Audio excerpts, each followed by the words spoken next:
I inform the House of the deaths of Petro Georgiou AO and Elizabeth Robin Truman née Harvey, former members of the House. Petro Georgiou died on the 4th of April 2025 and he represented the division of Kooyong from 1994 to 2010.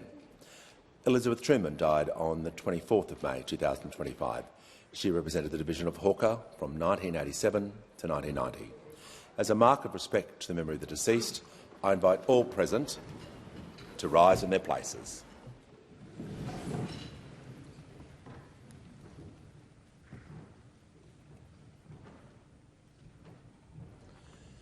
I thank the House. We shall move to questions without notice. Are there any questions? And I give the call to the Honourable, the Leader of the Opposition. Thank you, Mr Speaker. My question is to the Prime Minister. The Liberal Party I lead will always champion policies to help more Australians into a home of their own. But under Labor, the home ownership dream has never been further out of reach. The Prime Minister promised to deliver 1.2 million homes, but he has let down young Australians by delivering just 17. With leaked Treasury advice confirming this is a broken promise, will the Prime Minister abandon his failing policies and work constructively with the Coalition to address Labor's housing crisis? The Minister for Housing. It is the first question of this term. Trust me, do not interject before a minister, including the Prime Minister, has begun their answer. The Prime Minister has the call. Thanks very much, Mr Speaker. Well, there is a housing minister for the LNP from Queensland called Sam O'Connor. This is what he had to say. A major milestone has been reached with construction underway on one of the Gold Coast's largest social and affordable housing projects.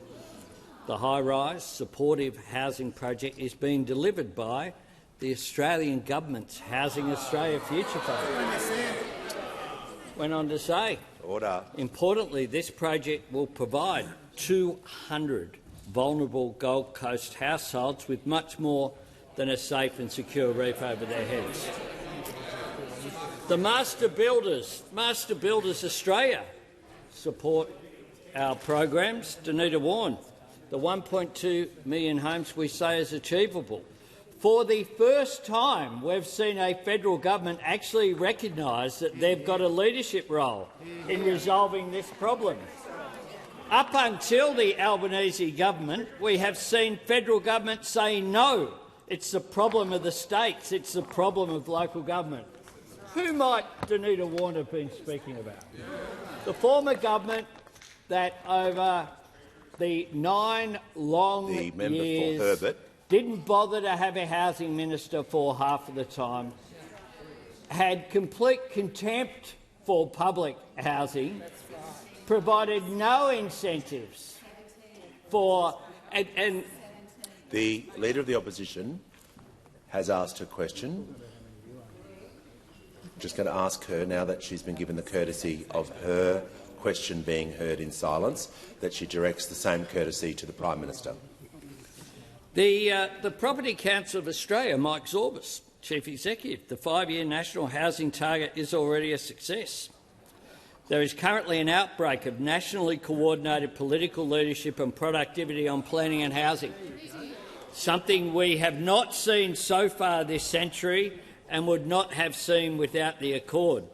I mean, all these people, the Housing Industry Association as well, went on to say we're seeing the right conversations taking place and funding announcements made. Member for Page. Mr Speaker, when you inherit a decade of neglect, you put in place the investments, you put in place the construction, you put in place the refurbishments, delivering 55,000 social and affordable homes, our $43 billion Homes for Australia plan, 100,000 homes for sale only to first home buyers, 5% deposits for all first home buyers. The Help to Buy shared equity scheme, remember that, was only passed last December because the coalition held it up for 3 years. Order. Prime Minister will refer to the Coalition as the Coalition. Oh, collective term. Order. Give the call to the honourable member for Dixon. Thank you, Speaker. My question is to the Prime Minister. How is the Albanese Labor government delivering real and lasting cost of living relief, particularly for young Australians, students and apprentices? Give the call to the Prime Minister. I thank the member for Dixon for her questioning. Can I congratulate her on what was an extraordinary first speech in this chamber last night. It was a privilege to be here, and I think that it will go down as one of the great speeches, a great beginning to what I'm sure will be a long career as the member for Dixon. Today we are cutting student debt by 20% with the legislation that we've introduced. We announced it last December. We said it would be the first piece of legislation that we would introduce were we to be re-elected. And one of the reasons why we sit on this side of the chamber is because of this policy, because it resonated with those young Australians in particular who are looking for intergenerational equity measures, which is what this is, saving some 3 million Australians an average of $5,500 each. But of course, those opposite said they would oppose this, and they went through the election campaign with one of the big distinctions between the Labor government and the opposition being that we wanted to provide that cost of living help like we did throughout the last term, and consistent with what they did in the last term, they opposed every single measure. This helps not just people who are university graduates, but about 280,000 apprentices who've got vocational education as well. And it's just one of the measures. We didn't wait for Parliament to come back before we started delivering on our cost of living agenda. On July 1, paid prac for student nurses, teachers, social workers and midwives began. Now, I think that most people would have thought, well, if you're studying to be a nurse or you're studying to be a teacher, and these are professions that are in short supply, we would want to encourage people to go down that career path, that when they took the time out in a hospital or in an aged care facility or in a school, that they would actually have to leave their part-time jobs. It would actually cost them money to do paid prac. Well, under this government from July 1, that was fixed. Just like the $10,000 bonuses for construction workers, just like the free TAFE, just like the 2 weeks of paid parental leave, we're super paid on it for the first time. An additional 2 weeks, taking it up to 24 weeks, it'll go to 26 next year. Superannuation guarantee went to 12%.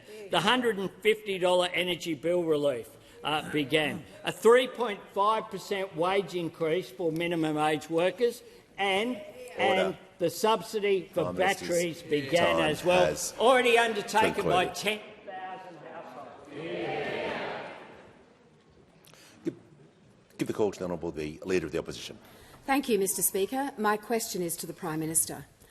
Under Labor's tax policy, Australians will be forced to find cash they don't have to pay tax on income they haven't earned. Prime Minister, it takes a lot to unite Paul Keating and John Howard, but both are totally against this unfair tax. Will the Prime Minister abandon his plans to work with the Greens and instead join me, the crossbench, Paul Keating and John Howard to reject this unfair tax? Give the call to the Prime Minister. Thanks very much. Well, tax was an issue at the last election. It was an issue on May the 3rd. And in the budget brought down by the Treasurer in March, we had not one tax cut but 2 tax cuts.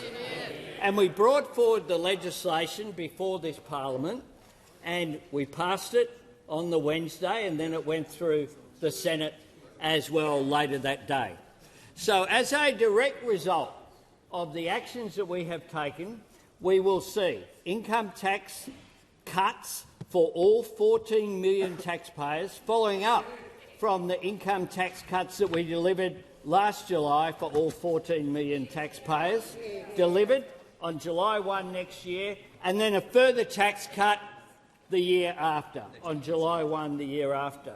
Now, that is action that we took, and today, of course, Parliament has begun. We've had our first piece of legislation was to assist people by putting more dollars in their pockets with the 20% cut in student debt, delivering benefits on average of $5,500. But have we not been successful on May the 3rd? We know what the first piece of legislation was going to be. Because, remarkably, those opposite went to an election saying that they would actually introduce legislation to increase income taxes, for every single Australian taxpayer by increasing that first marginal tax rate, not once but twice. Prime Minister will pause and the Leader of the Opposition will take her point of order. It's a point of order on relevance, Mr Speaker. The Prime Minister is not addressing the particular tax that he knows. I am asking about the superannuation tax. The tax that we referred to in the question is not being addressed by the Prime Minister. Order. I know where the Leader of the Opposition is coming from. She was talking about a policy topic about a tax that wasn't mentioned specifically. The Prime Minister was asked about under the government's tax policy. So just remind the Leader of the Opposition you can't bring new material into the point of order. I understand her point of order. She's trying to get the Prime Minister to talk about a specific topic, but the name of the tax would be helpful for future questions. And I'll just make sure that we deal with this issue of relevance, and I just remind all members on page 567 of practice about direct relevance. We're not getting into bad habits early, but I'm generally making sure ministers and the Prime Minister refer to the policy topic, and he'll need to refine his remarks regarding the tax policy he was asked about. I'm certainly talking about tax policy, and that was what I was asked about, and our tax policy is pretty clear. We want people to earn more, and we want more to keep more of what they earn. That's our policy of those opposite. Those opposite, the Liberal and National Party, went to the election on May the 3rd calling for higher taxes and bigger deficits. That is what their platform was at the election. And no wonder that there's a vacancy down there, Mr Speaker, because those opposite were rejected because Australians do want to earn more, and they want to keep more of what they earn, and that is what we will deliver. When the House comes to order, the member hasn't been called yet. Order. When the House comes to order, and there is silence, the member for Melbourne shall be heard. Thank you, Speaker. My question is to the Minister for Education. How is the Albanese Labor government delivering on its commitment to help Australians with student debt? Give a call to the Minister for Education. Thanks very much, Mr Speaker, and can I thank the magnificent member for Melbourne for her question and congratulate her on her fantastic first speech last night and her incredible victory in the electorate of Melbourne. Mr Speaker, there are more people in the electorate of Melbourne with a student debt today than anywhere else in the country. 35,000 people, almost 1 in 3 voters. And on the 3rd of May, they made their voices heard. The member for Gippsland was ceased and ejected. This morning, I had the privilege to introduce the first bill into this new parliament, the bill that will cut their student debt by 20%. And not just them. It will cut the student debt of 20,000 people in the electorate of Dixon, 34,000 people in the electorate of Brisbane, 21,000 people in the electorate of my good mate, the member for Banks, 28,000 people in the electorate of Grainler, and 26,000 people in my electorate of Blaxland.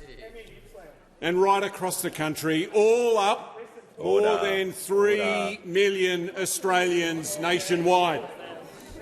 The average HECS today,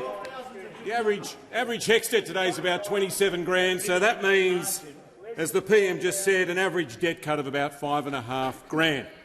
That's a lot of help for a lot of people just out of uni, just getting started. Help them to buy a home, thinking about starting a family. It'll just make life for them a little bit easier. And this bill also does something else. It also cuts the minimum annual repayments that Australians with a student debt have to make every year. For someone on an income of 70 grand, it will reduce their minimum repayments that they have to make each year by $1,300. That's real help with the cost of living. That's more money in their pocket, an extra $1,300, rather than the government's. Mr Speaker, on the 3rd of May, as I said, Australians made their voices heard. They voted for tax cuts. They voted for free TAFE. They voted for more urgent care clinics. They voted for the biggest investment in Medicare ever to make it easier to see a doctor for free. And they voted for this, for a 20% cut in the student debt of 3 million Australians. And today we introduced the legislation to make that happen.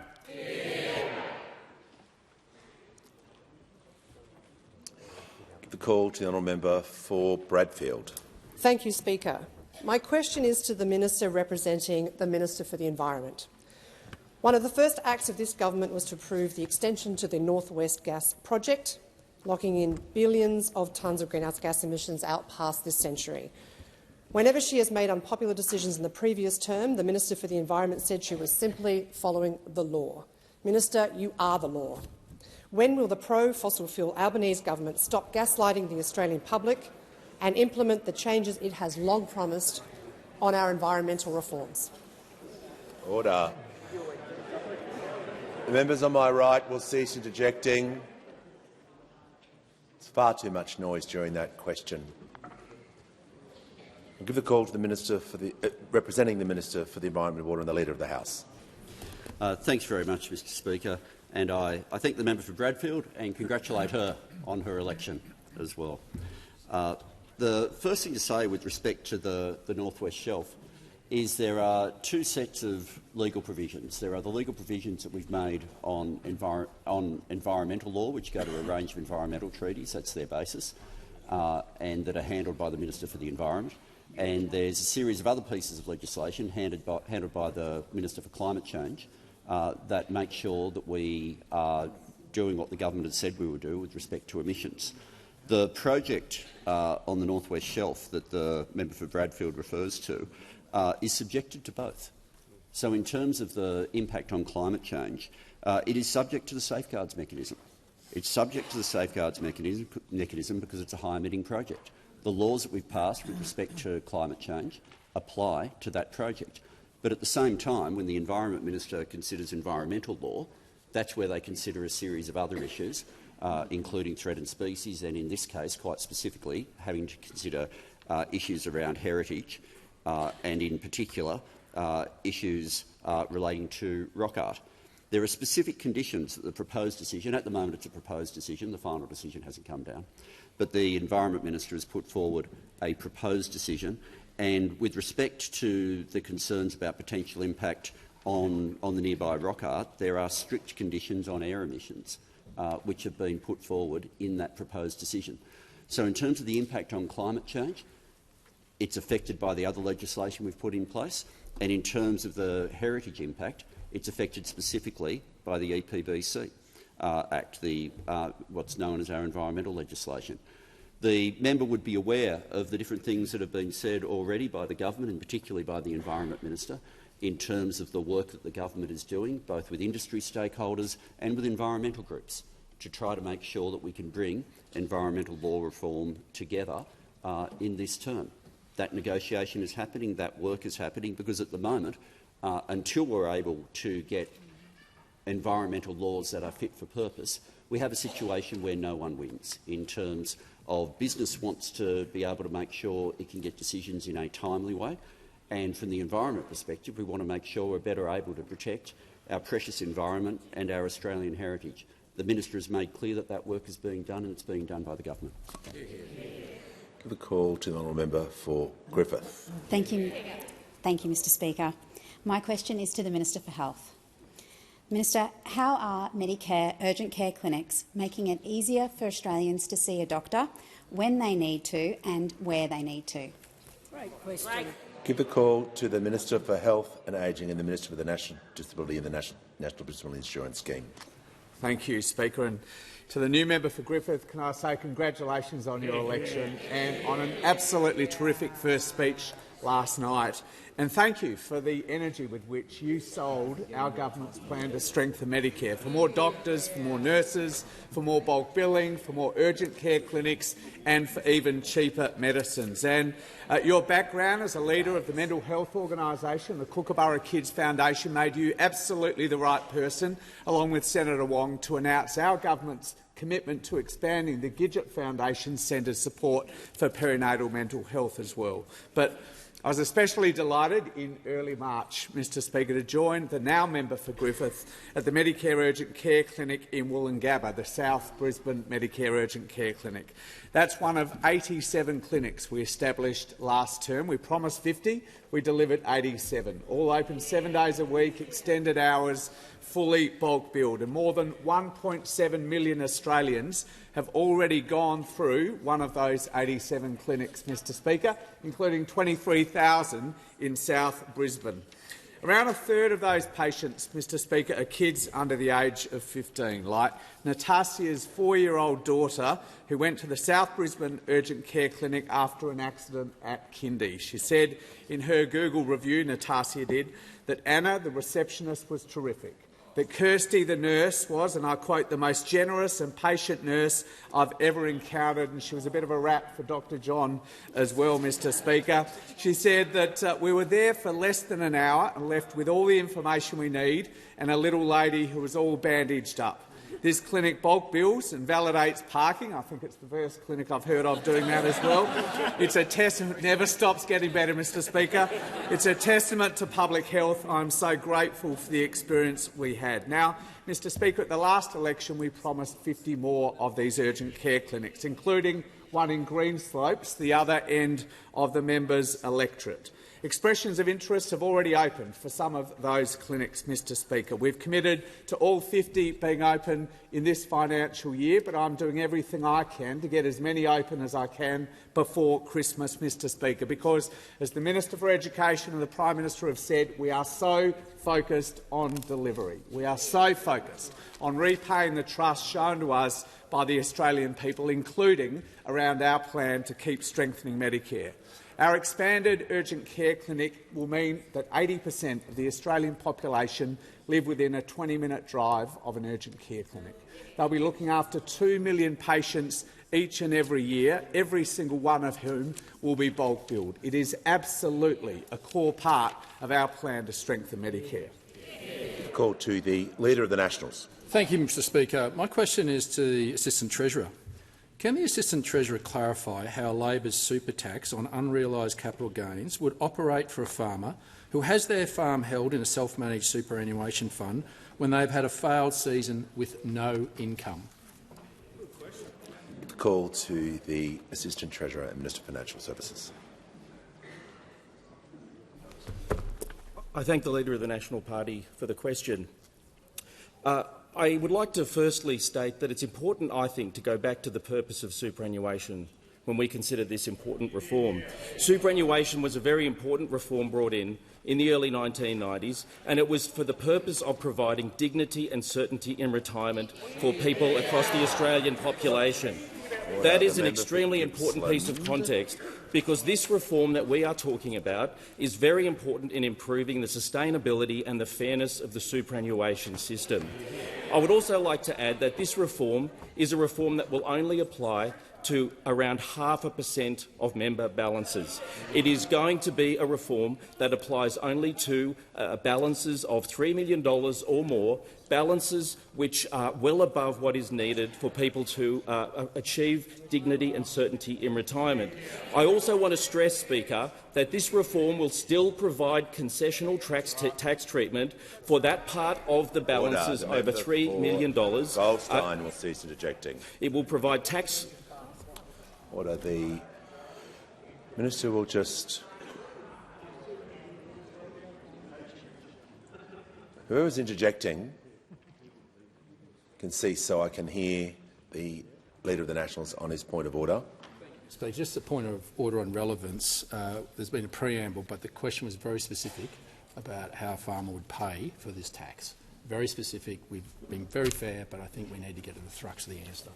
Yeah, and as I indicated when the Leader of the Opposition took her point of order, the question was specific, and we're not getting into a situation where a minister or the Prime Minister or whoever's directed the question is on the policy topic, is explaining to the House about, in this case, the tax. We're not simply going to get up every time and disrupt question time, and this is a warning to everyone, otherwise I won't take the points of order. I can give you loads of examples of where this has happened before, but we're starting on the right foot. Just because the Minister isn't giving a fact, a figure, a yes or no, as I was clear in the last parliament, we're not simply going to get people up and say, on points of relevance, he's not answering the question or she's not answering the question.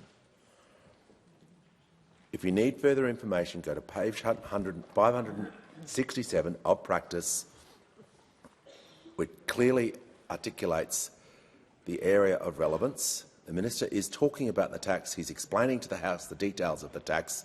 I can appreciate it's not the answer that you want, but I can't direct him to answer it in a way that you would like. I can only direct him to make him relevant. If he strays into other policy, he'll be called into order. The Minister in continuation. Thank you, Speaker. So can I just reiterate that this is a very modest measure which is well targeted at supporting the fairness and sustainability of the superannuation sector. Can I also say that in relation to the specific question that was raised, that it is important that all superannuation funds are designed so as to take account of diversification requirements and liquidity requirements. That is an obligation under the current law on all superannuation funds. So that is something very important to bear in mind. It is important also to bear in mind that if an SMSF has a farm or a business within the fund, that it should be receiving commercial arm's-length payments from that business or from that farm. Speaker, can I just conclude by saying that this is a very modest measure. This measure has been on the public books for well over 2 years. It was consulted on very broadly, and we took this measure to the last election. I certainly won't be taking lectures on the fairness of the superannuation system from a party that has opposed every single increase in the superannuation guarantee over the last 25 years.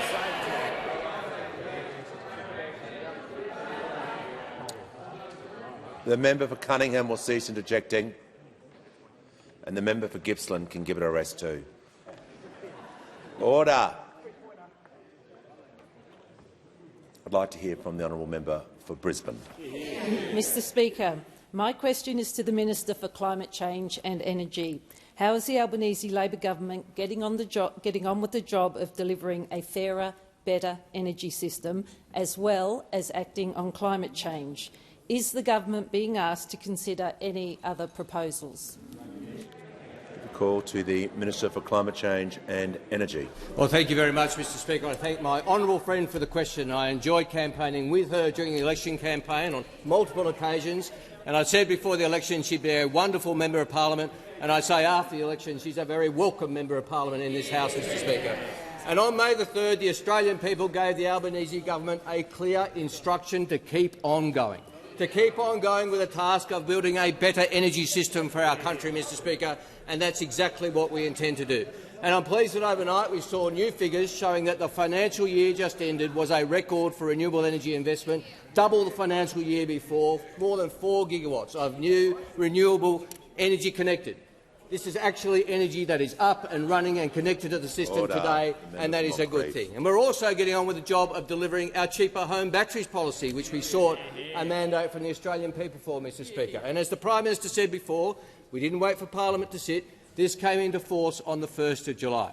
And I'm happy to give the House an update that today, 3 weeks after it came into force today, an update even from yesterday for the House, 11,045 households across Australia have taken advantage of the cheaper home batteries policy, Mr Speaker, saving their energy bills and reducing their emissions. And this is a policy we designed for the suburbs and regions of Australia. We designed it for those people, Mr Speaker, in the suburbs and regions. And I'm pleased to share with the House where this policy is being taken up the most, Mr Speaker. It will be of some interest to the House. Which postcode has taken up the cheaper homes batteries policy the most, Mr Speaker, in all of Australia? It's 2570, Camden in the electorate of Hume, Mr Speaker. The electorate which is most embracing of the Albanese government's cheaper home batteries policy, showing we're getting on the job. But the member for Brisbane asked us if we're being asked to consider any alternatives, and I'm sorry to say we are. We are, Mr Speaker. I've been given a copy of the Coalition's anti-net zero bill. I'm not sure if the Leader of the Opposition has seen one, but I have. It came into my possession. That's going to be moved by the member for New England. We saw the member for New England, the new dream team, the dream couple, the member for New England, the member for Riverina are out there this morning backing each other in. The member for Riverina said on the Kieran Gilbert show, "We're virile and we're out there," he said. The member for New England and the member for Riverina. Now, this is not his Tinder profile. This is his dream ticket. This is his dream ticket. He's not looking to swipe right. He's looking to swipe out the member for Maranoa, Mr Speaker, is what he's trying to do. But they're trying to betray the member for Maranoa, but what they're really doing is betraying people in rural and regional Australia, because people in rural and regional Australia are people who pay the price of drought and floods, Mr Speaker, which will be more common and more severe under climate change. It's people in rural and regional Australia who have the most to gain out of the jobs and investment created by net zero, Mr Speaker. That's what the Albanese government gets. That's what those who will betray rural and regional Australia do not understand. The Minister's time has concluded. Order. When the House comes to order and there is silence, we'll hear from the Deputy Leader of the Opposition. Thank you very much, Mr Speaker, and my question goes to the Prime Minister. Will the government rule out ever taxing unrealised capital gains on anything beyond superannuation? Order. Members on my right. Order. The Deputy... No, before the Treasurer begins. The Minister for Energy and Climate Change will cease interjecting. The Deputy Leader was asked his question in silence, and he was given the courtesy of the House as he deserves. Same courtesy is going to be applied to the Treasurer, and he now has the call. Thank you, Mr Speaker. Thank you, to the member for Fairfax for the question on tax policy. As the Prime Minister reminded you a moment ago, this side of the House is cutting taxes for 14 million Australian workers. We cut taxes last year, we're cutting taxes next year, we're cutting taxes the year after, and that means an extra $50 a week on average for Australian workers so that they can earn more and keep more of what they earn, Mr Speaker.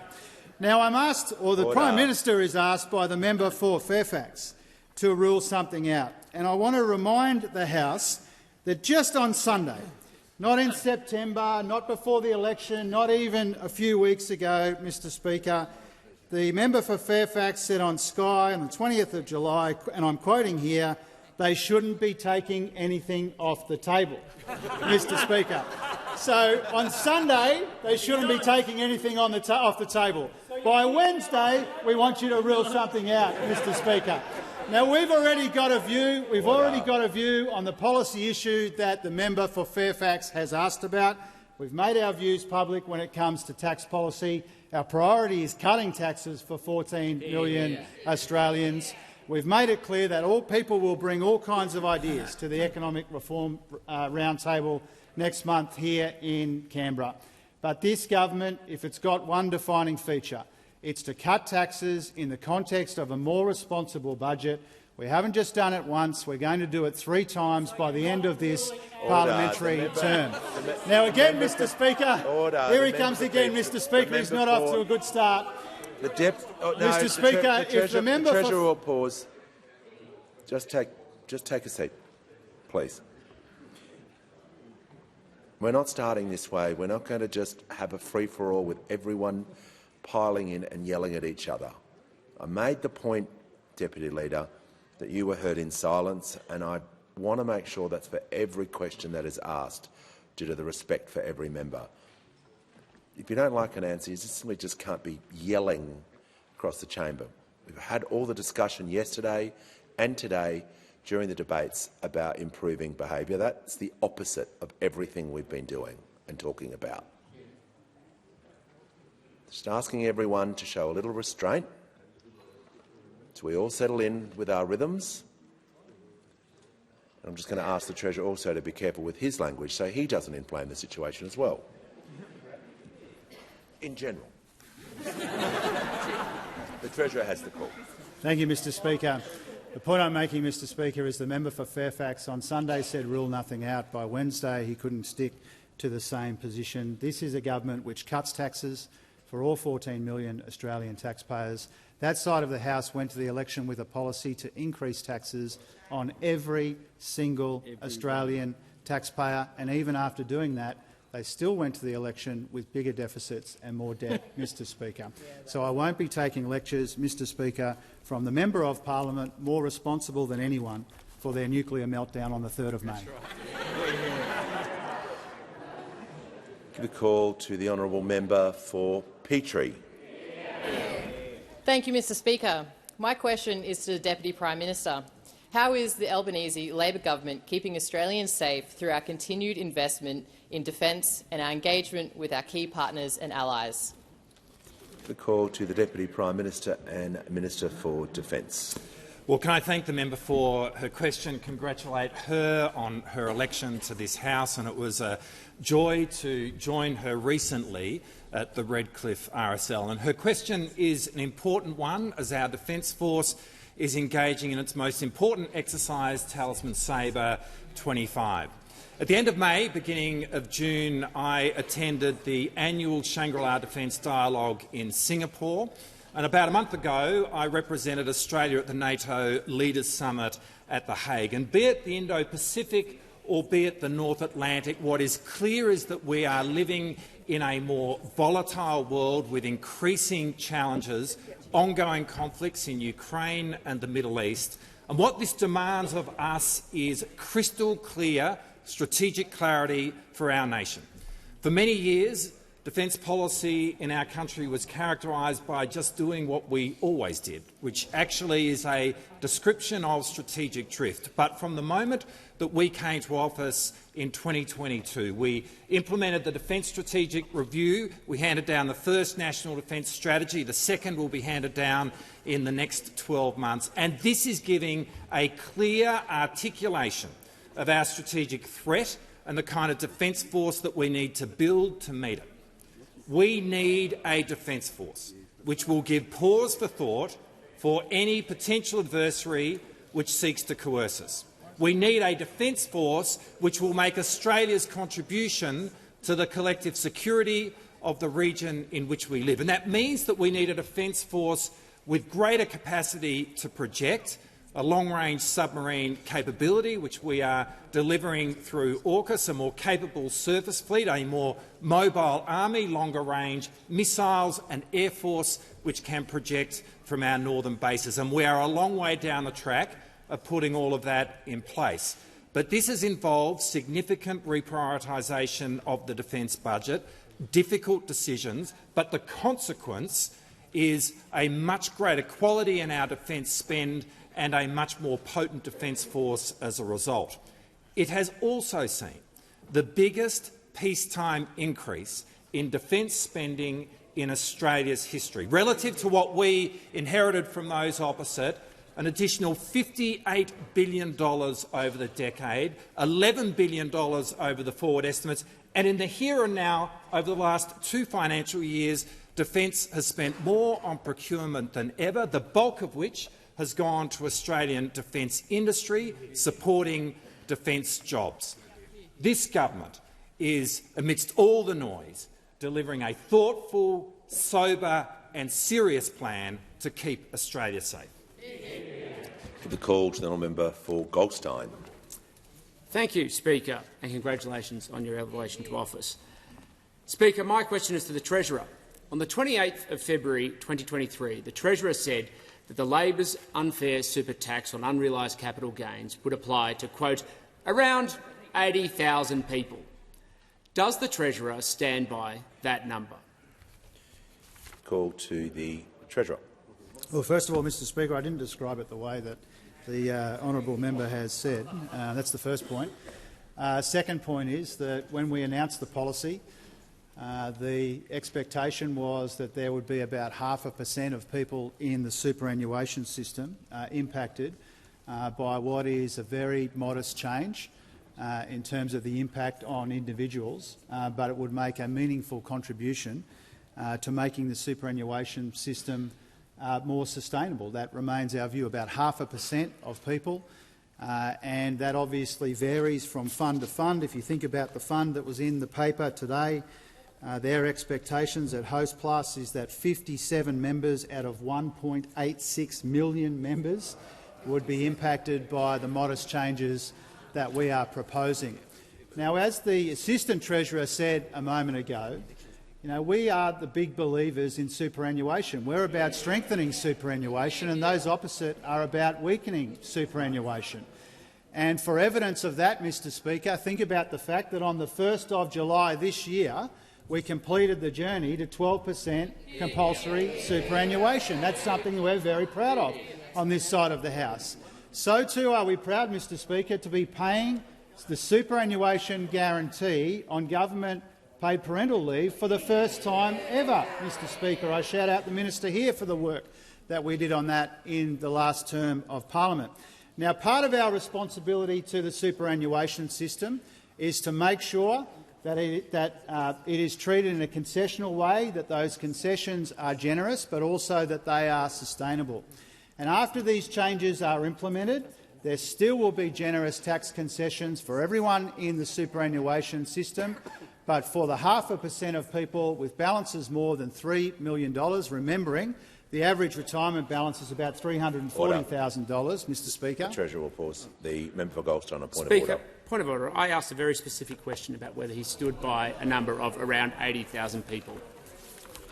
The Treasurer did deal with that part of the question. He disagreed with the way that was, and he gave some facts and figures about. I know you're after a yes or no, and I can appreciate that. You can resume your seat. I don't know. Not sure what you're waiting for there. But he's now talking about the policy, so he was directly relevant and dealt with the assertion in your question, the claim you made. So he is talking about the policy. He's not talking about any other tax policy yet, but if he strays into any other territory, be assured I will make sure he is being directly relevant to the question you asked. But he now has the call.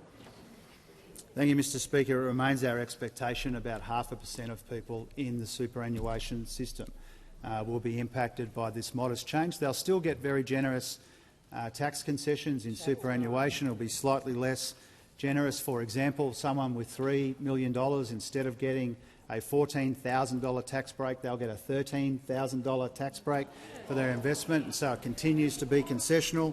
I think the respected financial commentator Noel Whittaker has made a similar point, that it remains concessional in the fund for everyone, but a bit less concessional for people more than $3 million. Now, Mr Speaker, I think what this question shows, apart from the fact that the Shadow Treasurer has already been benched, what this question also shows, Mr Speaker, is that this side of the House cutting taxes for 14 million Australians, that side of the House going to the wall for 0.5% of people in the superannuation system who already have more than $3 million in super. The call to the honourable member for Menzies. Thank you, Speaker. My question is to the Treasurer. How will the Albanese Labor government continue to help ease cost of living for Australians in a responsible way? The call to the Treasurer. Mr Speaker, it's a source of considerable pride that we say today that we have a Labor member for Menzies, Mr Speaker. And we heard another unbelievably good first speech from the member for Menzies yesterday. In common with so many of the new colleagues in this place, I congratulate him on his election in a tough seat, and I congratulate him on a characteristically thoughtful first speech in this place yesterday afternoon as well. Well done to the member for Menzies, Mr Speaker. Now, one of the reasons the member for Menzies is here is because this government has maintained a primary focus on helping Australians with the cost of living. We know that Australians are under pressure, and this government has been all about finding the most responsible and meaningful way that we can help people with the cost of living. And getting on top of inflation, making sure that we could keep inflation in the Reserve Bank's target band, that was a huge focus of our first term, and it will remain a big focus in our second term as well, Mr Speaker, because we know that even with all of the substantial and now sustained progress that Australians have made together in our economy, with inflation down, real wages up, unemployment low, continuous economic growth, interest rates starting to come down, people are still under pressure. And that's why we did introduce today legislation that will slash student debt. I pay tribute to the Education Minister and the Prime Minister for the first bill of the 48th Parliament introduced today. But that, as the Prime Minister and as the Education Minister has said, this is just one of the ways that we are delivering cost of living help from this month, Mr Speaker.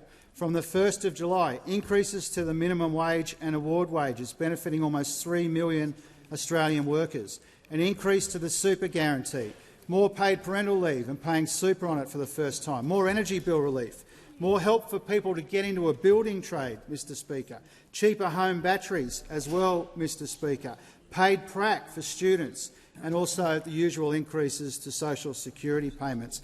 In addition to all of that, Mr Speaker, we're cutting income taxes for every single one of the 14 million Australian taxpayers, Mr Speaker. Now, this cost of living help was at stake in the election. It was on the ballot in the election, Mr Speaker, and if those opposite had their way, this cost of living help would not be rolling out into our communities, to our families and in our economy, Mr Speaker. They wanted higher taxes, lower wages and still higher deficits, Mr Speaker.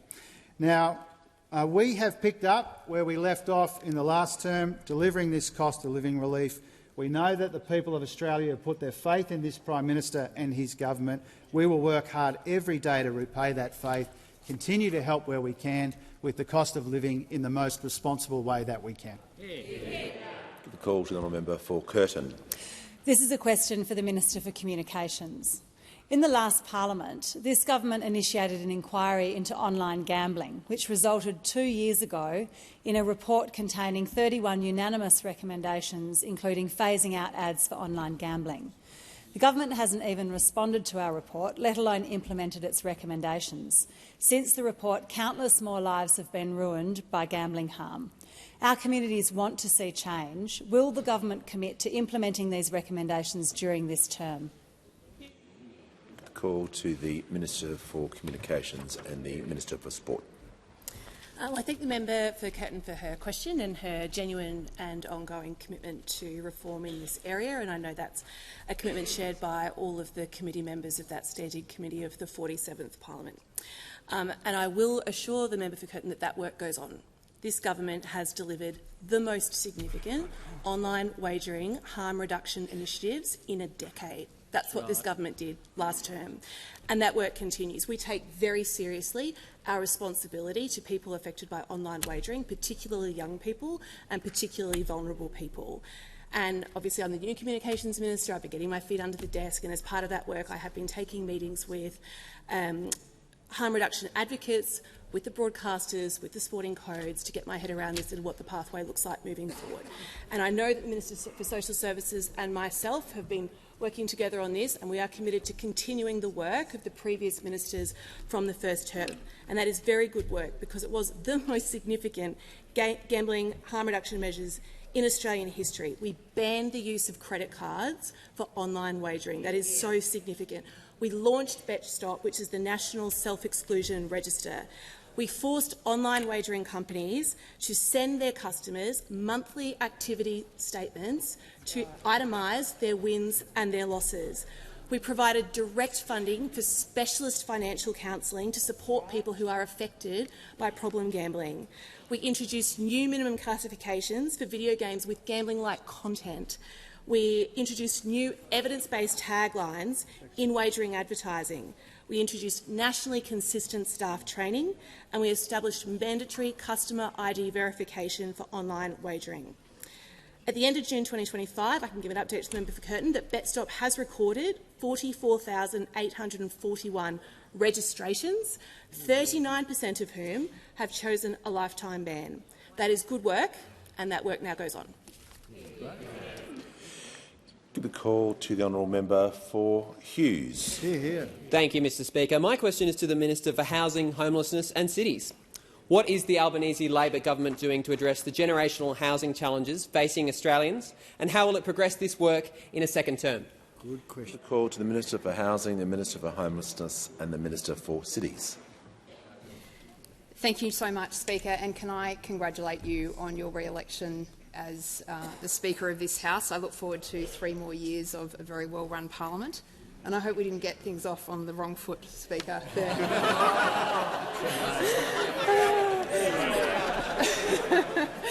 Now, Speaker, I am a part of a Labor caucus today which has now heard 9 first speeches of the incoming class of 2025. We are humbled, we are amazed, we are inspired by these remarkable people who join us in this parliament. And I would include the member for Hughes in that who's asked me this question. Now, Speaker, almost every one of these new MPs spoke about housing as a core concern in their electorates and their immense pride at being a part of a government which has such a massive housing agenda. Speaker, the Albanese government is partway through a critical national project. We are implementing a now $43 billion agenda to improve the housing opportunities that are faced by Australians. Last term, we took the Commonwealth from being really a negligent bystander on this critical national problem to being easily the boldest and most ambitious Australian government on housing since the Second World War. We're making it easier for people to buy, we're making it better to rent in this country, and we are building more homes. Now, that has had real implications in our first term for Australians, Speaker. In our last term, 175,000 Australians took advantage of our 5% deposit program, getting into their first home for the first time. More than 1 million households around our country benefited from our 45% increase to Commonwealth rent assistance. About 500,000 homes were built in Australia over the last term. We've got 28,000 social and affordable homes under construction in our country right now. Now, Speaker, in our second term, we'll build on those foundations. We're going to go further, we're going to go faster, we're going to go bigger. Speaker, in this second term, we'll deliver more help to first-home buyers. Soon, every single first-home buyer in this country will be eligible to get government support to get into their first home. We'll build more homes, including 100,000 homes that will be set aside exclusively for first-home buyers with no competition from investors. And we're working with the industry at the moment to address one of the biggest challenges that we face in housing, and that is that it is too hard to build a house in our country today. Now, the Commonwealth has some control over this, and that's something that we're working on towards the August Productivity Roundtable. Now, Speaker, housing is going to be an absolute foremost priority of our government in this second term, and it must be indeed for the whole parliament. Housing is in crisis in our country. Every single one of us is duty-bound to spend our time and energy trying to find real solutions to the problems that we face. My door is open to everyone in this parliament, Speaker, from every party, from every part of our country, to help us work together to make a difference to the lives of Australians. Call to the Deputy Leader of the Opposition. Thank you, Mr Speaker. My question goes to the Prime Minister. Given the Treasurer's refusal in his previous answer to rule out taxing unrealised capital gains beyond superannuation, can the Prime Minister advise the House if taxing unrealised capital gains on the family trust, the family home, is to be considered by this government? The Prime Minister has the call. Thanks, Mr Speaker. I'll give a big tip to the member for Fairfax. The time to run a scare campaign is just before an election, not after one. Not after one. That's the time. That's the time Order. when you stand up and you say, will you rule things in, will you rule things out? Order. Because the next election is due in May 2028. What we are going You said don't rule anything out on Sunday. What we are Order. going The to Treasurer will do, cease interjecting. Mr. Speaker, because unlike those opposite who couldn't keep a line from Sunday to Wednesday, we on this side have a clear agenda of what we took to the election. It's tax cuts. Right. Tax cuts. You on that side of the House, including the member for Fairfax, took a position to the election, apart from the 7 nuclear reactors that they wouldn't visit. They took a position which was to have tax increases for 14 million Australians. 14 million. So it's a bit early. It's a bit early on day one. Day one to start the rule-in, rule-out game that they themselves said on Sunday was juvenile and absurd. They on Sunday, he'll be going to the economic roundtable, and I look forward to him making the sort of contribution that he made to the last term of parliament, which we on this side appreciated, particularly the member here, the Minister for Energy, who's very disappointed. But I'll make this point as well. The last Shadow Treasurer, it was like there was a nuclear force field around the Treasurer asking him questions. The Shadow Treasurer has had 2 opportunities and has failed to do so. Order. Has the Prime Minister concluded his answer? We might give him a go. Order. It's not about giving anyone a go. The Deputy Leader is entitled to a point of order and he'll now make it. Thank you very much, Mr Speaker. And we have had over 2 minutes of a preamble from the Prime Minister on relevance. He hasn't actually answered the question. He has dodged the same question the Treasurer has dodged. Yeah. Order. See, we're going to need a little work in this front, but you would like a yes or no answer. I totally and that. Order. Thanks, Manager of Opposition Business, for your help too. We just need to... Well, I'm trying to help you. We're just going to make sure the Prime Minister is being relevant to the question he was asked about tax on unrealised gains, and he now has the call. The policy that we have is the one that we took to the election, and the policy that we have is for lower taxes. The policy that they have is for higher taxes. Order. Order. Order. When the House comes to order, the Minister for Climate Change and Energy, I'm bringing the House to order. So I can hear from the member for Bass. Thank you, Speaker. My question is to the Minister for Education. What is the Albanese Labor government doing to lift child safety in early education and care services? Give the call to the Minister for Education. Thank you, Mr Speaker, and can I thank the brilliant member for Bass for her question. A former school teacher, and Mr Speaker, the member for Bass is concerned for children in Tasmania, and her dedication to their future is a big part of why the people of Bass have sent her here. Mr Speaker, Australians right across the country have been shocked and sickened and appalled by the news in Victoria in the last few weeks. A person arrested and charged with multiple heinous offences against children, offences allegedly committed in childcare centres. I've been pretty blunt in the last few weeks, and I will be again now. People have been arrested and convicted for offences like those alleged before. And governments, Labor and Liberal, state and federal, have taken action, but not enough and not fast enough. That's the truth. We have to do everything that we can to ensure the safety of our children when they walk or when they're carried through the doors of a childcare centre. That's why we introduced legislation today to give us the power to cut funding to centres that aren't up to scratch. This is the biggest weapon that the Australian government has to wield here. Australian taxpayers are the biggest funders of childcare centres. We do that through the childcare subsidy, $16 billion a year. Centres can't operate without it. It covers about 70% of the cost of running a childcare centre. This legislation will give us the power to cut that funding off to centres that aren't meeting quality and safety standards. Let me be clear, the purpose of this legislation isn't to shut centres down, it's to raise standards up. But this is also not an idle threat. Mr Speaker, I want to thank the Leader of the Opposition, and I want to thank the Shadow Minister for Education and the Shadow Assistant Minister for Education and your teams for the serious and professional and bipartisan way in which you've engaged with us on this legislation. I mean that. This is what mums and dads watching across the country want of us and expect of us and deserve of us. No party, no government, state or federal, has done everything that we need to do here. That's obvious.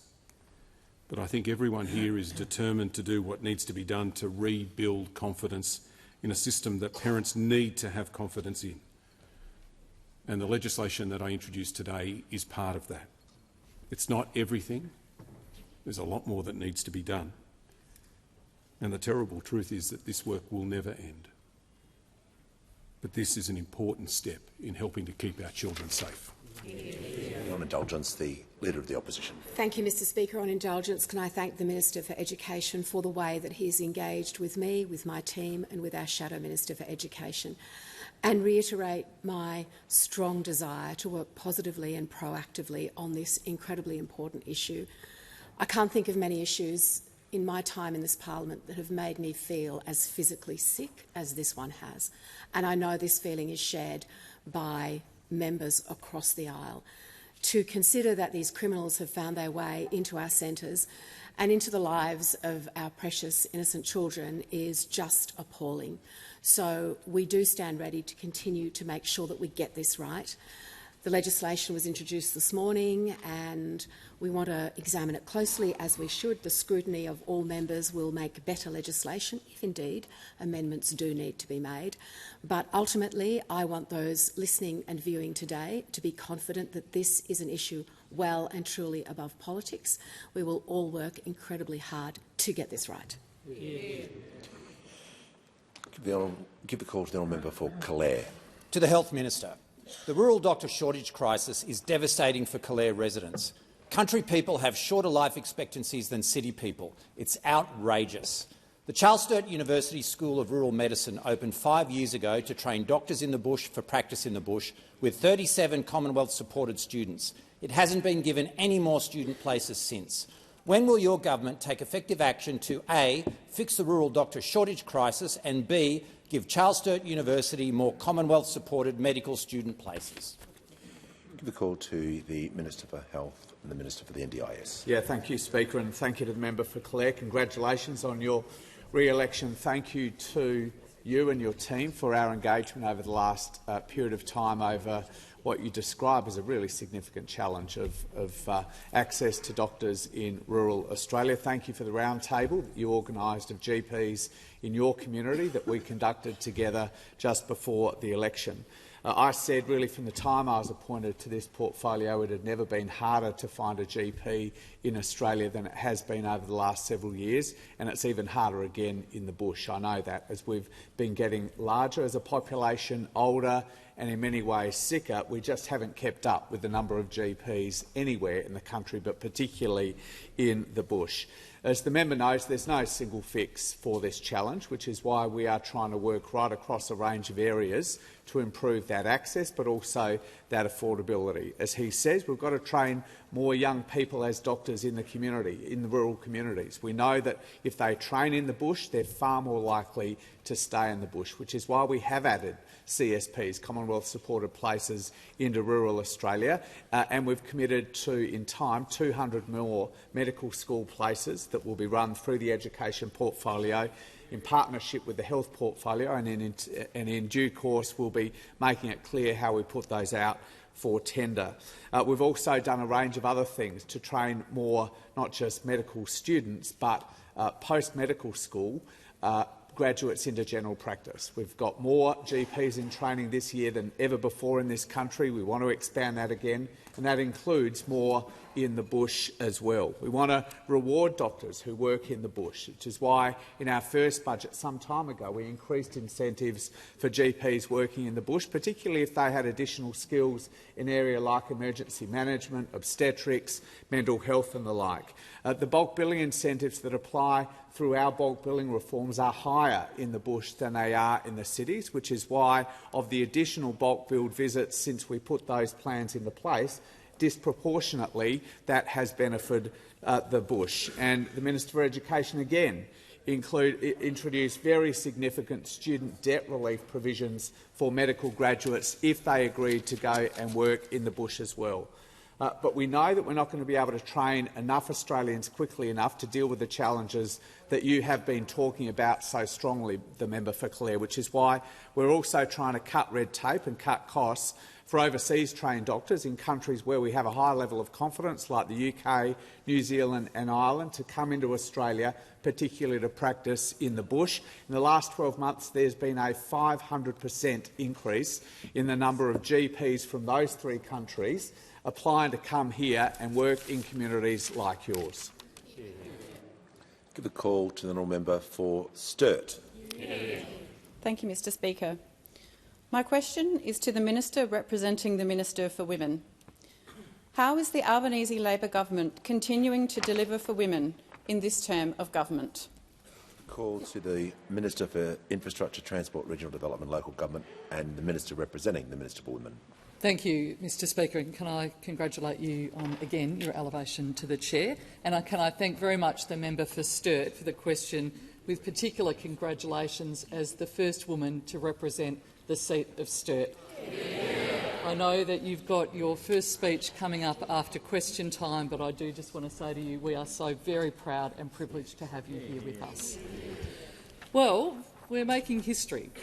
We have the first majority female parliament in our history.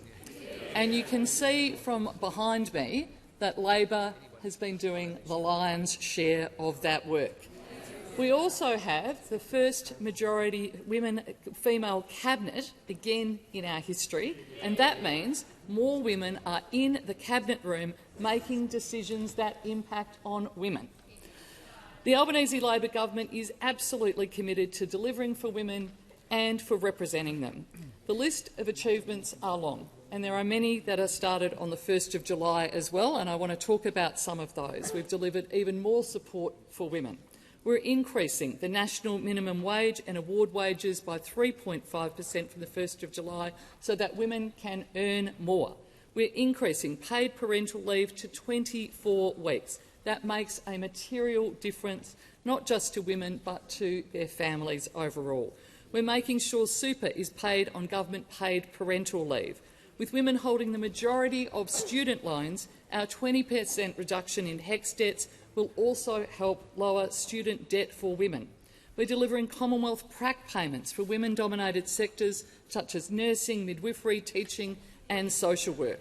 We're also ensuring that aged care nurses, of which the majority are women, will receive their next pay rise in October, all of which is contributing significantly to the record low gender pay gap. And we know that none of this happens by accident. None of this happens by accident. Having women in the room matters with all of our policy initiatives. Our new National Access to Justice partnership, helping to reduce pay disparity and support frontline services for people experiencing family, domestic and sexual violence. We have a proven track record on delivering better outcomes for women, and our new measures build on those investments from the last parliament. They include over $4 billion for combating gender-based violence. We've secured 10 days paid domestic and family violence relief, and we directed $1 billion to crisis and transitional accommodation. Again, none of this happens by accident. having women in the room matters, and making sure women are representing across the country also does not happen by accident. You have to purposely do it. The call to the honourable member for Page. Thank you, Speaker. Speaker, my question's to the Assistant Treasurer. Can the Assistant Treasurer confirm how many farmers and small and family businesses will be impacted by the government's superannuation tax on unrealised gains? Call to the Minister, the Assistant Treasurer and the Minister for Financial Services. I thank the honourable member for the question. What I can confirm is that the total number of members who will be affected, as the Treasurer has confirmed, is roughly in the order of 80,000. I think when it comes to drilling down into smaller categories than that, it is difficult to ascribe a particular number to particular types of business. But what I can say is that the overall number of funds affected by this is in the order of 0.5% across both defined contribution and defined benefit across the entire category of all members, and that's a very small fraction. And as I've said, it's a very targeted and measured policy which is going to improve the sustainability and fairness of this. This is something which will only affect funds with a total amount of investments within those funds which is significantly higher than that which is required for a dignified retirement. That is significantly higher than the amount that was required for the intended purpose of this policy, going back to its original intent. And can I just reiterate that this is a policy that will see concessional tax treatment for all funds. The amount up to $3 million and the amount above $3 million. All of the earnings will be treated concessionally. So this is something which is very balanced, which is very fair and very reasonable. Order. When the House comes to order, we'll hear from the honourable member for Banks. Thank you, Mr Speaker. My question is to the Minister for Employment and Workplace Relations.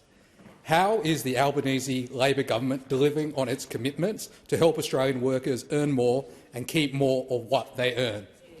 Call to the Minister for Workplace Relations. Well, thank you, Speaker, and I'd like to thank the member for Banks for the question, but also congratulate him on his election and his inspiring first speech this morning. Now, every day since coming into government, this side of the House has been absolutely focused on supporting Australians with cost of living. And one of the key ways we are doing this is getting wages moving again. Of course, we have introduced measures that have improved wages for working people, and this has been after a decade under those opposite of deliberate wage suppression. Now, we're now seeing the return of real wages growth, with annual real wages growing for 18 months in a row under Labor. We have reinvigorated the bargaining system, making it easier for employers and employees to make agreements in workplaces, with the number of employees covered by enterprise agreements now at a record high. And of course we know that workers on agreements benefit from bigger wage increases. We've also closed the Labor hire loophole with our same job, same pay changes, meaning some workers are now earning $60,000 more as a result of our changes. Our right to disconnect laws have given workers the right to clock off. A recent HR Institute study found that more than half of businesses reported saying that our changes improved engagement and productivity. And we're closing the gender pay gap. We've seen the gender pay gap hit a record low under our government. We've backed and funded a 15% pay increase for early educators and up to a 28.5% for workers in aged care. These workers have been undervalued for too long, and our government values them. Ensuring Aussie workers earn more and keep more of what they earn is a key focus for our government. And we are now delivering on our election commitments. We made a submission to the Fair Work Commission for a real wage increase for our lowest paid workers. Now, the minimum wage earners are now earning $9,120 more a year since we were first elected in 2022. Our government will ban unfair non-compete clauses that are holding Aussies back from moving into better, higher-paid jobs. And tomorrow, I will introduce legislation to protect the penalty rates and overtime rates in modern awards so workers who rely on the safety net will not go backwards. Our government is backing Aussie workers. The Albanese Labor government is focused on delivering on our commitments to build Australia's future, ease cost of living pressures and help Australians earn more and keep more of what they earn. The call to the member for Clark. Speaker, my question is to the Deputy Prime Minister representing the Minister for Foreign Affairs and Trade. Deputy Prime Minister, in July, 2 vessels reportedly docked in Botany Bay with some 175,000 tonnes of petrol from the Jamnagar refinery in India, which uses up to 55% Russian oil. So these vessels effectively carried some 90,000 tonnes of Russian-sourced petrol paid for by Australians, which will help fund Putin's war in Ukraine. Deputy Prime Minister, why are the loopholes in our sanctions so big you can drive a tanker through them? Call to the Deputy Prime Minister, Minister for Defence and the Minister representing the Minister for Foreign Affairs. Well, firstly, can I thank the member for his question, and in doing so acknowledge his commitment to the support of Ukraine in its resistance against the immoral invasion by Russia of its territory, and reiterate that our government, and I know the whole of the Australian people, stand with Ukraine in their resistance against Russia. And I was at the NATO summit able to meet with my counterpart Rustem Umerov to express our support for Ukraine in its resistance to Russia, and he indicated to me, as I know President Zelensky has to the Prime Minister, the deep sense of gratitude that the Ukrainian people have to the Australian people for supporting their cause. In relation to the question of sanctions, sanctioning Russia is a critically important part of what we need to do in terms of supporting Ukraine in its efforts to resist Russia.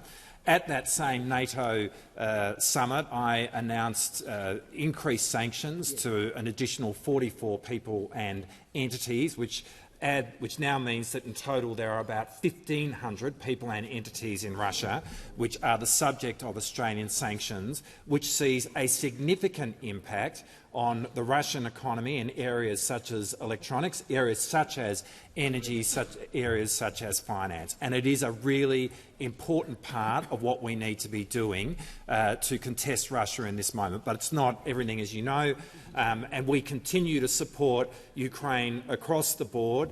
Since we've come to office, we have had iterative announcements in supporting Ukraine with renewed assistance, and that includes most recently 49 Abrams tanks, the first tranche of which are now in the hands of the Ukrainian armed forces. And we will. The Deputy Prime Minister will pause. The member for Clark is entitled to a point of order, and he shall take that now. Thank you, Speaker. On relevance, the question goes directly to the issue of Australia using Russian oil in the production of our petroleum and other fuels. Yes, that was part of the question, and I'm just going to remind the Deputy Prime Minister, while he needs to be directly relevant, and he is talking about that issue, he has a remaining minute to conclude his answer. Well, thank you, Mr Speaker. And sanctions, which is the topic of the question that the member has asked, is an important part of what we are putting in place to stand with Ukraine, and our government will stand with Ukraine. I know the Australian people will stand with the people of Ukraine for as long as it takes for Ukraine to resolve this conflict on its terms. The call to the honourable member for Deakin. Thank you, Speaker. My question is to the Prime Minister. How did the Prime Minister's recent trip to China help to promote and protect Australia's interests? Call to the Prime Minister.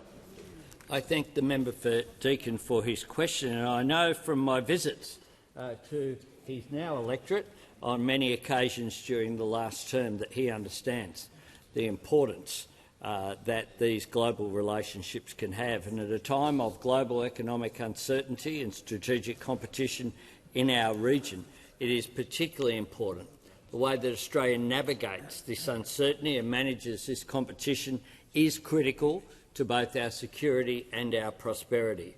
And our relationship with China is an important part of that. 1 in 4 of Australian jobs depends upon trade, and nearly a third of our exports go to one destination, China.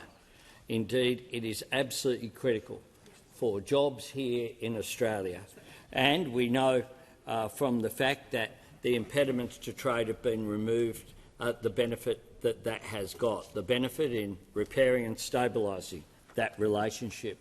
Of course, we have a different political system and different values, but we'll cooperate where we can, we'll disagree where we must, and we'll engage in our national interest. And I'm asked how it will benefit this relationship. And certainly the leaders of some of Australia's biggest companies and biggest employers who accompanied me on this visit certainly know that that's the case. The Business Council of Australia understand. That's why they had a high-level delegation of CEOs and chairs of finance companies, of universities, as well as resource companies and manufacturing sectors, legal and service providers as well. We know that the big iron ore exporters, Fortescue, BHP, Rio Tinto and Hancock certainly understand it, which is why they participated with their counterparts in the Steel Decarbonisation Roundtable, something that could make not just an enormous difference. Ross Garnaut expects it could be worth 3 to 4 times the value of our iron ore exports are today, as well as the most significant contribution we could make to reducing global emissions. The beef producers of Queensland know that this relationship matters. The lobster fishers in Geraldton know that this matters. The rural communities who grow barley know that this matters. Our tourism operators, and we signed a significant expansion deal there, know that it happens. The wine sector, be it in the Barossa or Margaret River or Tasmania or the Yarra Valley or the Hunter Valley, all know that this matters. Australia's relationships in the modern world matter, which is why we need to have a mature and responsible approach to it, and which is why this visit will produce real concrete benefits for Australian jobs and our Australian economy. Call to the honourable member for Hume. Thank you, Mr Speaker. Prime Minister, the circumnavigation of Australia by armed PLA Navy vessels, which included live-fire exercises without warning in the Tasman Sea, was totally unacceptable and must never happen again. Following his 6-day visit to China, what assurances did the Prime Minister receive from the Chinese President that armed PLA Navy vessels will no longer conduct surveillance and live-fire exercises off our coast? Call to the Prime Minister. Well, thanks, Mr Speaker, and I thank the new Shadow Minister for Defence for his question. And while I was in China, I saw the Shadow Minister for Defence's comments when it comes to the long-held position that has been a bipartisan position up to now when it comes to the issue of the Taiwan Straits, the fact that the United States has had a long-term position about strategic ambiguity, and that has been done for a responsible reason. But what we saw from the Shadow Defence Minister in his first outing in uttering comments in an area that requires responsibility, requires a national interest, requires the support of our sovereignty when it comes to our decision-making processes, what we saw is a breach. Now, I'm not sure if that's the position of the Liberal Party today or the National Party today or where it is. Order. Members on my right. Member for Chifley can see interjecting as well. The member for Hume is entitled to a point of order. He'll state it. relevance, Mr Speaker. That answer bore absolutely no relevance to the question. The question was about assurances from the Chinese president about whether or not there would be a repeat of the surveillance and live fire exercises off our coast. Yeah, the Prime Minister did give a preamble, did give some context, but he wasn't asked about the Shadow Minister's comments. He was asked about his visit, so I'll ask him to return to the question. I was asked about the visit. I was asked about the defence relationships which relate to China and the fact that we do have strategic competition in the region that we have to deal with. And during that visit, those comments by the Shadow Minister for Defence were entirely irresponsible. When it comes to— Order. Members on my left. When it comes to Australia's position, I put forward, as I have publicly, that we were concerned about what occurred earlier this year. I also put forward the response that it was in international waters and in the context which is that Australia participates in exercises in the South China Sea, in the region, in a consistent way, not just Australia. And at the same time, of course, our Talisman Sabre exercises were occurring, but we regularly participate, and not just as a nation-state, but we participate as well with our ally in the United States, but we also participate with other countries in international waters. That is what we do. We comply with international law, and we expect international law to be complied with as well. Order. Give the call to the honourable member for Braddon. Thank you, Speaker. My question is to the Leader of the House. How is the Albanese Labor government continuing to deliver on its legislative agenda to help Australians? Call to the Leader of the House. Thanks very much, Mr Speaker, and I thank the member for Braddon for the question. There's 150 of us in the room, all of whom faced an election, but only one of us recorded the largest swing in Australia. And congratulate the member for Braddon in that. The legislative agenda for the government has already started, and as the Prime Minister has already referred to in question time, that legislative agenda is different because we have a Labor government. That legislative agenda involved the first bill today being the 20% cut to student debt for students from both universities and TAFE who have student debt, that they will get a 20% cut, which they would not have had. It was at risk as to how the election would go, and certainly the plan from the coalition, the alternative would have been that the first bill was to raise taxes for every Australian taxpayer. Instead, from opposition, their first bill is coming from the member for New England to abolish net zero, which is now there. This continues what we did in our first term. In our first term, issues that were stake in the legislative agenda that went through because we had the Albanese Labor government got wages moving. Because we had the Albanese Labor government, legislation for energy bill relief. These were all opposed. Making medicines cheaper, free TAFE, the urgent care clinics, progress on closing the gender gap. These issues were all at stake, but the principles of the last term, that this would be a government that wanted people to earn more and keep more of what they earn, and that this would be a government where no one was held back and no one would be left behind, is part of the legislative agenda for the Albanese government in its second term. Today, because the government is Labor, we have started the pathway for 20% off student debt. We will go on with legislation to make sure that penalty rates for workers are guaranteed. That will happen because the government is Labor. We will continue to have tax cuts for every taxpayer because the government is Labor. There'll be more free GP visits because the government is Labor. There'll be even cheaper medicines because the government is Labor. There'll be permanent free TAFE only occurring because the government is Labor. There'll be more affordable homes After 3 years where they're kept being blocking by the Coalition and the Greens to stop more homes being built, there'll be more affordable homes because the government is Labor. There'll be more energy bill relief because the government is Labor. You'll have a situation where people will earn more and keep more of what they earn because the government is Labor. Call to the Prime Minister. I ask further questions to be posted on the notice paper. Some things never change. Order. Members can leave the chamber as quickly and as quietly as possible.